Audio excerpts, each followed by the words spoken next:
പൊയ്കൽ അപ്പച്ചനിലേക്ക് വന്നു കഴിഞ്ഞാൽ ആ മനുഷ്യൻ എങ്ങനെയാണ് സ്വാധീനിച്ചത്, ഇല്ലെങ്കിൽ ഒരു ഇൻസ്പിറേഷൻ എന്ന് പറയില്ലേ, എത്രത്തോളമാണ് ഇപ്പോൾ ചിലരൊക്കെ നമ്മളെ ഒരുപക്ഷെ ഭയങ്കര ആത്മവിശ്വാസം തരുന്ന മനുഷ്യരായിട്ട് വരും. നമ്മൾ ചില വായനകളൊക്കെ നടത്തുമ്പോൾ ചിലപ്പോൾ ചെറിയ ചില ചിന്തകളൊക്കെ ആയിരിക്കും നമ്മൾ വർഷങ്ങളോളം നമ്മൾ കൊണ്ടു നടക്കും.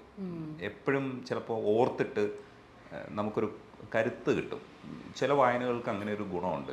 ഈ അപ്പച്ചനെ വായിക്കുന്ന ഒരു അവസ്ഥയിൽ എങ്ങനെയാണത് വായിച്ചത്? ഓരോ കാലഘട്ടത്തിൽ ഈ വായനയുടെ അർത്ഥം മാറിയിട്ടുണ്ടാവും. ചെറുപ്പത്തിൽ വായിച്ചതായിരിക്കില്ല നമ്മൾ ഇപ്പോൾ വായിക്കുന്നത്. ഇപ്പം എവിടെയാണ് നിൽക്കുന്നത് ആ വായന? അപ്പച്ചൻ്റെ ബുക്ക് വായിച്ചതിൻ്റെ മറ്റൊരു പ്രതിഫലനമാണ് എൻ്റെ ചോദ്യം. ഞാനന്ന് അവിടെ ചോദിച്ച ചോദ്യം അപ്പച്ചൻ്റെ വായനയിൽ നിന്നുകൂടി ഉണ്ടായിട്ടുള്ള ചോദ്യമാണ്. കാരണം കാണുന്നില്ല ഒരക്ഷരവും എൻ്റെ വംശത്തെപ്പറ്റി. എൻ്റെ വംശത്തിന് ഒരു ചരിത്രം നിർമ്മിക്കണ്ടേ? അവരുടെ കാഴ്ചകളിൽ കൂടി ഈ ലോകത്തെ കാണണ്ടേ? സ്ത്രീകളുടെ കണ്ണിൽ കൂടി ഈ ലോകത്തെ കാണണ്ടേ? ഇതൊന്നും വേണ്ട എന്നല്ല അദ്ദേഹം പറഞ്ഞത് എന്നുള്ള ന്യായീകരണങ്ങളൊക്കെ ഉണ്ട്. അവർക്ക് കൊടുക്കുന്ന എമൗണ്ട് 1.5 കോടി എന്നുള്ളത് 50, 50, 50 എന്ന് വെച്ച് ഡിവൈഡ് ചെയ്ത് കൊടുത്താൽ അവരൊക്കെ വലിയ വിശാല ഹൃദയരാണ് എന്ന് നമുക്ക് തോന്നിപ്പോകുന്ന രീതിയിലാണ് അതൊക്കെ അവതരിപ്പിക്കുന്നത്. ഇതിൻ്റെ ഉള്ളിലുള്ള ഒരു ബുദ്ധി ഏത് തരം ചിന്തയിൽ നിന്നാണ് വരുന്നത് എന്നുള്ള ഒരു മനസ്സിലാക്കൽ. ഇത് ഞാൻ ഇത്തരത്തിലുള്ള മനുഷ്യരെ കാണാൻ തുടങ്ങിയിട്ട് ഇപ്പോൾ കുറേ കാലങ്ങളായിട്ടുണ്ട്. എനിക്ക് ഓർമ്മ വെച്ച കാലം മുതലേ ഞാൻ കാണുന്നതാണ്. അതാണ് ആ ഒരു തിരിച്ചറിവിലേക്ക് നമ്മളെ എത്തിക്കുന്നത്. ചിലപ്പോൾ അത് പറയാൻ ചില സന്ദർഭത്തിൽ കഴിഞ്ഞില്ല എന്ന് വരും, പക്ഷെ ചില സന്ദർഭത്തിൽ അറിയാതെ അത് പറഞ്ഞു പോകും. എൻ്റെ പാട്ടുകളൊക്കെ കേരളത്തിലെ മനുഷ്യർ എത്രയോ കാലമായിട്ട് കേട്ടുകൊണ്ടിരിക്കുന്ന ഒരു ഗായികയാണ് ഞാൻ. എൻ്റെ മുഖം അപ്പോഴും ദൃശ്യതയില്ലാതെ പോയത് അതിൻ്റെ സാമൂഹിക വശം തന്നെ ജാതിയാണ്, അല്ലേ? ജാതിയുണ്ട്, അതിൽ നിറമുണ്ട്. അതൊരു പൊതു സൗന്ദര്യബോധം അങ്ങനെയാണ്. സൗന്ദര്യബോധം നിർമ്മിക്കപ്പെട്ടിട്ടുള്ളത് സവർണരാലാവുമ്പോൾ അതങ്ങനെ തന്നെയാണ് ഉണ്ടാവുക. അത് പിന്നെ വിഭവം കൈകാര്യം ചെയ്യുന്ന ആളുകളുടെ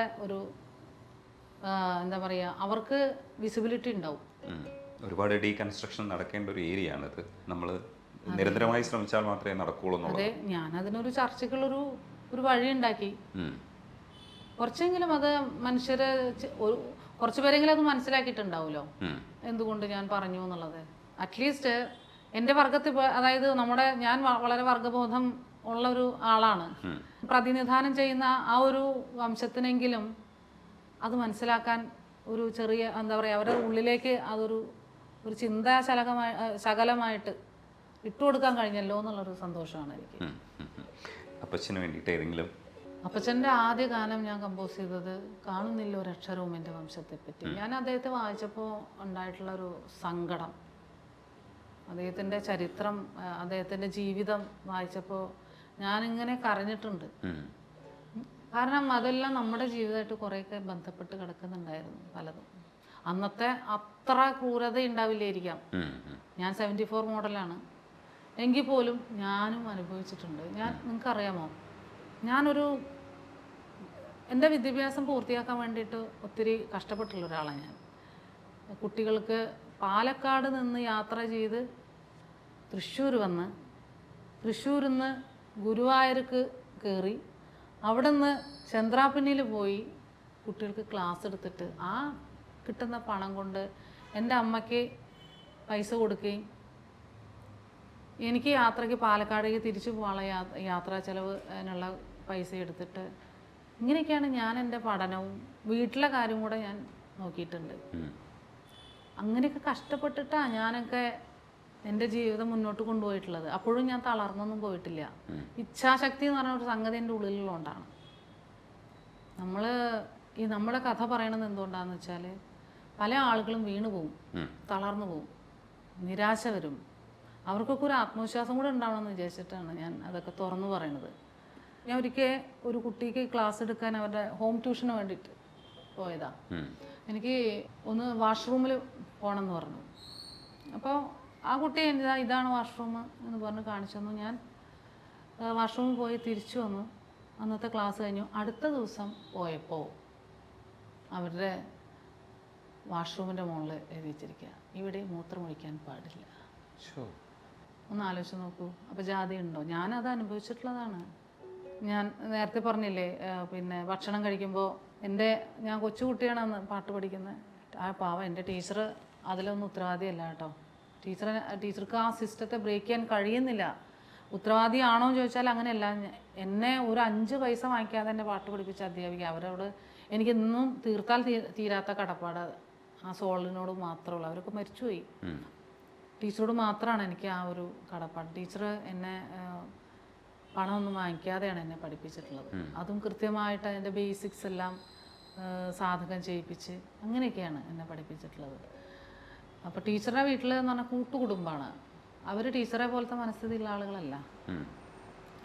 അവർക്ക് ഈ പറഞ്ഞ പോലെ ഈ സിസ്റ്റത്തെ ബ്രേക്ക് എന്താ പറയുക, പിന്നെ സിസ്റ്റത്തിനപ്പുറം മനുഷ്യത്വത്തെക്കുറിച്ച് അവർ അങ്ങനെ ചിന്തിച്ചിട്ടുണ്ടാവില്ല. അവർ ജാതിയുടെ ബേസിലേ എല്ലാവരെയും കാണാറുള്ളൂ. അപ്പോൾ പിന്നെ ഓണമൊക്കെ ആകുമ്പോൾ ഉത്രാടത്തിൻ്റെ അന്നോ ഒക്കെ നമുക്ക് കുട്ടികളെല്ലാവരും ഭക്ഷണം കഴിക്കുന്ന സന്ദർഭത്തിലാണ് എൻ്റെ ഇല അങ്ങ് മാറ്റിയിട്ടിട്ടുള്ള സന്ദർഭം ഉണ്ടായിട്ടില്ല. അപ്പോൾ ഇതൊക്കെ നമ്മളിങ്ങനെ അനുഭവിച്ച് വെന്തിട്ടാണ് വന്നിട്ടുള്ളത്.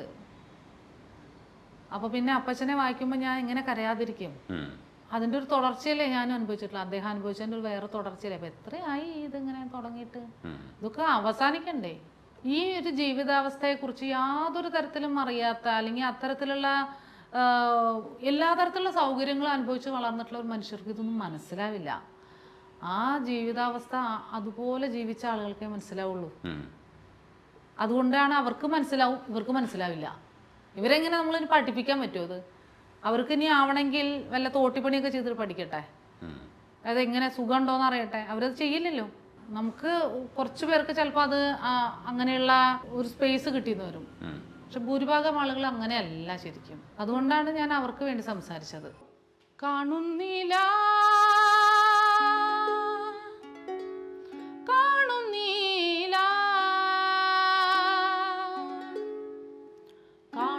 കാണുന്നീലൊരക്ഷരവും എൻ്റെ വംശത്തെ പറ്റി, കാണുന്നുണ്ടനേക വംശത്തിൻ ചരിത്രങ്ങൾ. കാണുന്നീലൊരക്ഷരവും എൻ്റെ വംശത്തെ പറ്റി, കാണുന്നുണ്ടനേക വംശത്തിൻ ചരിത്രങ്ങൾ. പാരിലുള്ള ചരിത്രങ്ങൾ ഓരോന്നും പരിചിന്തനം ചെയ്തേടുക 2 വംശത്തെ. കാണുന്നില്ല കാണുന്നീലൊരക്ഷരവും എൻ്റെ വംശത്തെ പറ്റി, കാണുന്നുണ്ടനേക വംശത്തിൻ ചരിത്രങ്ങൾ. എൻ്റെ വംശത്തിൻ കഥ എഴുതി വച്ചിടാൻ പണ്ട് ഉർവിയിലാരും ഇല്ലാതെ പോയല്ലോ. എൻ്റെ വംശത്തിൻ കഥ എഴുതി വച്ചിടാൻ പണ്ട് ഉർവിയിലാരും ഇല്ലാതെ പോയല്ലോ. കാണുന്നില്ല കാണുന്നീലൊരക്ഷരവും എൻ്റെ വംശത്തെ പറ്റി, കാണുന്നുണ്ടനേക വംശത്തിൻ ചരിത്രങ്ങൾ.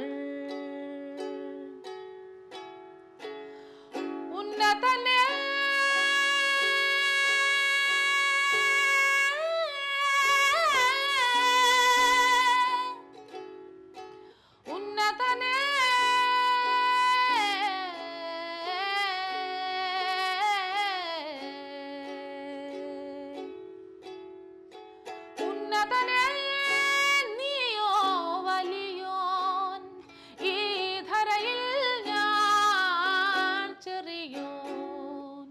ഉന്നതനെ നീയോ വലിയോൻ, ഈ ധരയിൽ ഞാൻ ചെറിയോൻ.